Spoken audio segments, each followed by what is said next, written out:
Joining us now, Kamran Bokhari. He is Regional Director for the Middle East and South Asia with Stratfor, the geopolitical institute, privately owned, that looks around the world. And what a day this is to look around the world. What was the most significant development today in Egypt, in your view? The fact that President Mubarak didn't throw in the towel. Some could say that, it would have been early. But towards the end of the day and the developments that were taking place, the army coming in, the talk of the Speaker of the Parliament giving a statement instead of the President, it was sounding like he was going to throw in the towel. But he didn't. But he didn't, and that's the big thing. And what that means is that this is not over, it's just been postponed. It would be, I think it is unusual for an 82-year-old man to go on television after midnight local time to say, he didn't actually say I'm staying, but he did say I'm firing the government. What do you infer from that? Well, what he means by that is that Prime Minister Ahmed Nazif and his cabinet, the formal executive branch of the government, is going to go home, and he's going to institute new people. But he himself is not leaving, and in his own words, he's going to defend the republic, and he's going to be here to oversee changes. Now, what kind of changes? Those remain to be seen. And the big thing is whether this will quell the agitation and the unrest, or will it trigger more? And then how will the army react? Will they open fire on the protesters? Now they're taking full responsibility for security, and they're out there with the guns and the tanks, as opposed to the law enforcement agencies. They're firing tear gas at this point and rubber bullets. They haven't started mowing people down yet, though, right? No, and that was happening under the internal security apparatus. But the army deals with things differently. They came out with tanks and whatnot. Will they use them? That remains to be seen. It just depends on how much flare-up there's going to be. Chances are, people, when they look at Mubarak and they say, we forced him to come out on television to give some concessions. If we push a little bit more, maybe he'll just walk away. He did announce some time ago that even though he's 82 years old, he was going to run for another 4-year term. So why is this happening now? Why is this happening now is a matter of timing, and there is sort of an intricacy in terms of what was happening within Cairo. First, it's Tunisia. Tunisia really emboldened a lot of people elsewhere in the Arab world, particularly in Egypt, where there are lots of people. It's a population of 80 million. And then, of course, there's already a pending transition, so people are saying, now's the opportunity to come out. And then there is an internal power struggle going on amongst those who've held the Mubarak regime together. There are different elements. Some of them want to see the Mubarak family booted out as quickly as possible. Some of them want to retain them, and others are hedging their bets. And so there's an internal power struggle, and the military is at the center of it. And so it is possible that the military may have encouraged this agitation at some level, secretly. It's not clear. But given the way that it was organized, organized in the sense that it was so massive, one does wonder whether it's happening, spontaneously. Well, as long as we're into the realm of speculation here, and let's hope informed speculation here, when you and I were watching this on television, watching President Mubarak speak, you said, I wonder, as you were waiting for him to come to the microphones, you're saying, I wonder if he has, for the last few hours, been negotiating with the army what his future is. Can you put us in the room there? What might have been going on in that conversation? Well, there are two types of negotiations that take place. One is if you're ready to throw in the towel. Which he's not. Which is not. And if it was that case, if it was that was the situation, then we were looking at him negotiating a safe exit, safe passage, not being prosecuted for anything once out of office, security of his, possessions, his material interests, his wealth. He would have negotiated. And family. This is what people do at this moment. Well, absolutely. Yeah. But that was not what was happening. What was really happening was that how do we, move beyond this crisis? And I think what they were negotiating is how best to deal with it. So, the president hadn't come out at all during this crisis. Granted, it's only been 4 days. But today they wanted him to come out, and they wanted him to come out with a message. I think they were negotiating over what kind of concessions were to be given to the people. Well, in fact, he said, we have granted you significant freedoms to the people already through the reforms that his government has undertaken. Is that true? It sounds like Musharraf. of the president, the former president of from Pakistan. When protests broke out, he came out and he said, the fact that you're protesting against me and I'm not doing anything against it shows that there is democracy in the country. So it's kind of like flipping the whole argument on its head. But it's not really going to fly with people, because the people who came out and people got killed, and people have become emboldened. This is a president who was someone that they could not control. Today, they've forced him to come out and say, well, I'm going to fire the government. Granted, it's a small, partial concession. But they think that if they continue to push, they may get him out as well. We've been hearing for a long time that this guy's health was bad and he was close to death. And I don't know about you, but I thought he looked pretty vigorous for an 82-year-old guy who's supposedly on death's door. You agree? Well, I mean, thing is that you are generally ill, you're generally aged, but then there are medicines, there's good food, and if you're the president of a country, you have access to all sorts of facilities that keep you going. Okay, but Kamran, he's 82. It was 12:30 in the morning Egyptian time when he spoke. He looked pretty awake. He looked pretty, in control of things. Certainly the image he wanted to convey. I mean, that's true. Well, here's the thing: if he wasn't awake at this point in time, I don't know when he would be awake, because this is. This could have been the drop scene for his regime. Mm-hmm. How would you gauge the support level he's received from the armed forces so far? There's no way that he would have made this decision to not resign himself, to hold on to power, and only fire the government, the cabinet. That couldn't have come without backing from the military. The fact that this happened after the military took to the streets and secured, the areas that were basically the scene of agitation, speaks volumes about how the military did back him. Now, what are their plans for the future? Well, it all depends upon what kind of unrest happens moving forward. So if there's unrest, and the unrest is not something that they can, stop short of large-scale bloodshed, the choice is very obvious. They're not going to go and shoot at their own people for one man if it means that if they can remove him and calm the people. George Friedman, head of your company, wrote this: "Our job now is to sort through all the claimants and wannabes of this revolution and find out who the main powers are. These aren't spontaneous risings, and the ideology of the people in the streets has nothing to do with who will wind up in power. The one thing to be confident of is that liberal reformers are the stalking horse for something else, and that they are being used, as always, to take the heat and pave the way. Now, figure out who's really behind the demonstrations, and we have a game." Okay, so who's really behind the demonstrations?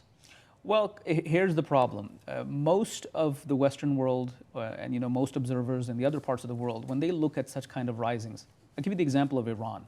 Everybody thought, these are liberal reformers coming out, and everybody was cheering it. People started to blur analysis with what they actually wanted to see happen, which is the fall of the clerical regime and the rise of democracy.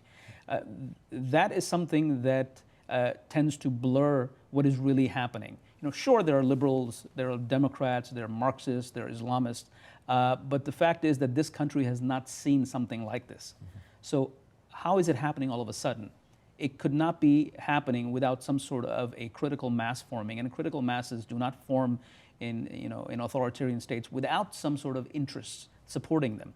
And in this case, we think that the military is likely encouraging this, because the military is seeing a transition, a difficult transition, and in which the Mubarak and his people want to hold on to power.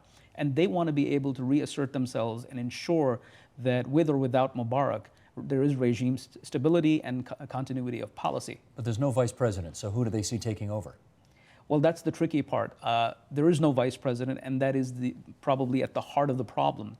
If there was a successor, if there was a vice president, then as it has happened in practice in the past, President Mubarak took over from President Sadat when he was assassinated because he was his VP. On the books, it gets even more trickier. The Speaker of the Parliament is supposed to take over as the interim president. So it's really not clear what's going to happen. Everything depends upon the streets now. Why did Mubarak not appoint a vice president when he took over from Sadat? Well, there are all sorts of theories, but one of the theory is that, which makes more sense, is that he didn't want to have challenges. And when Sadat was assassinated, there was this fear of the state being infiltrated, the assassination of a high-profile leader like Anwar al-Sadat. internationally respected, could not have happened with without some sort of a conspiracy within the state system. So he was fearful that, of appointing someone who could immediately take over from him. Okay. Let's consider what two of the more significant relationships Egypt has with the rest of the world, what those governments might be thinking right now. Robert Gibbs, who's the spokesman for Barack Obama, came out today and was asked numerous times, are you standing by Hosni Mubarak? Does the American government, does the American president stand beside Hosni Mubarak, and will they defend him and go to bat for him? And he declined to say yes. Is the American administration throwing Hosni Mubarak under a bus tonight?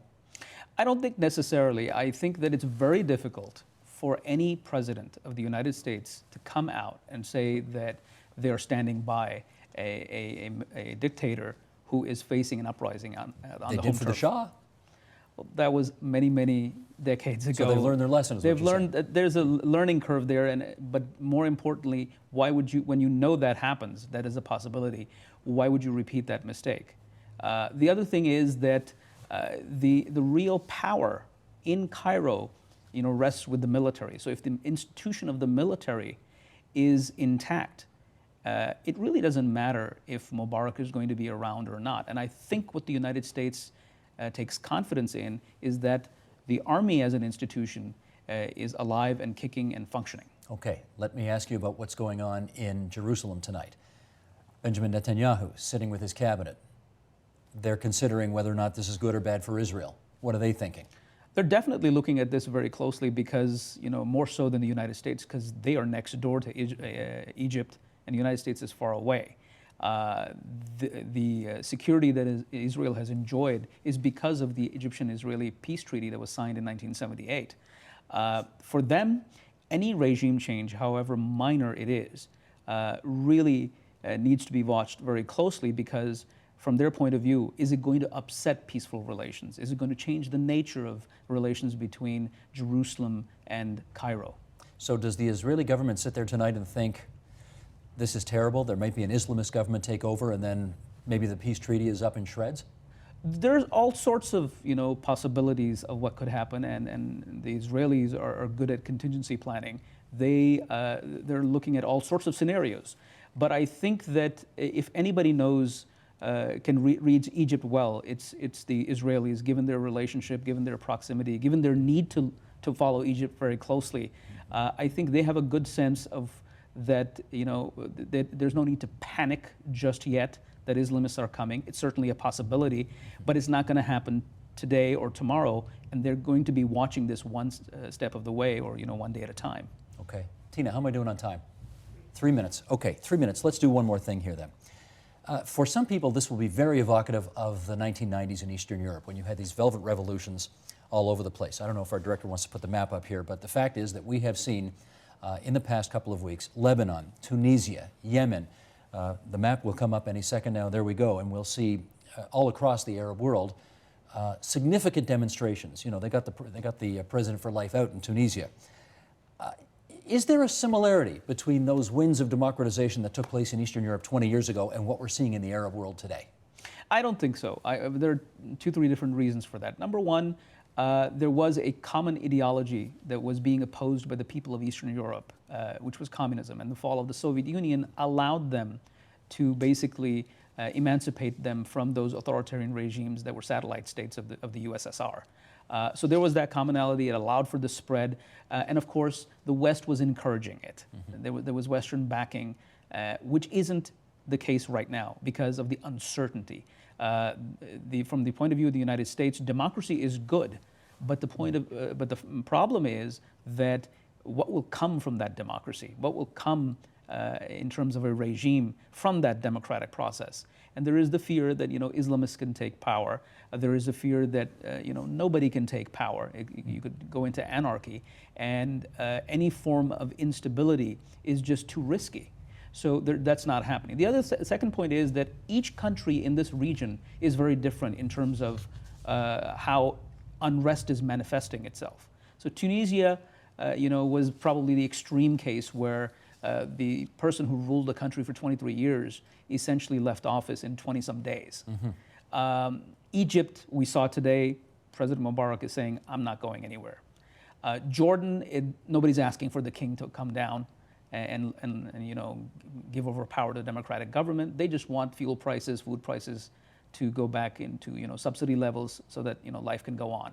Yemen, definitely a problematic place, but it was problematic even before Tunisia happened.